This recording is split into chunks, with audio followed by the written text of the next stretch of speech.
Hello दोस्तों, बहुत बहुत स्वागत है हमारे न्यू वीडियो में। दोस्तों आज हमारे साथ एक भाई हैं, उन्होंने एक शॉर्ट वीडियो बनाया है ढोल चटना वाला। दोस्तों तो चलिए उनका हम राय लेते हैं उनसे। अभी वो जानते नहीं है, फिलहाल यहाँ पर देख सकते हैं बैठे हैं। तो चलिए हम उनसे क्या राय है और पूछते हैं, मजा वजा लेते हैं थोड़ा बहुत। तो चलिए, क्या कर रहे हो भाई? भाई वीडियो बना रहा हूँ, शॉर्ट वीडियो, रील्स। कौन सा वीडियो बना रहे हो? रील्स रील्स बना रहे हो? अरे मतलब शॉर्ट वीडियो यूट्यूब पर। शॉर्ट तो ऐसे बोलो ना, यूट्यूब पर। अच्छा ये बताओ, कल आपका एक वीडियो अपलोड हुआ था ढोड़ी चटना करके। हाँ तो भाई सभी बना रहे हैं तो मैं भी बना लिया, इसमें कौन दिक्कत है? आपको पता है उस सिंगर की रिलाई हो रही है। अरे तो इसमें थोड़ी है कि मेरी भी होगी। अरे भाई सभी लोग बना रहे, सभी का देखा जाए। मैंने ये बताइए, आप कुछ भी बना देंगे?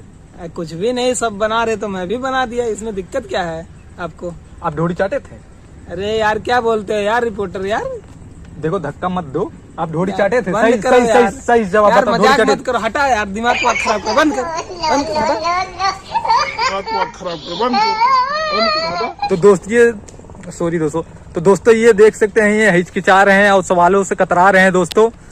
तो दोस्तों अब वो जाने लगे हैं दोस्तों, गाड़ी वाड़ी चालू कर रहे हैं दोस्तों। फिलहाल बस वीडियो इतना ही, मिलते हैं अगले वीडियो में। धन्यवाद।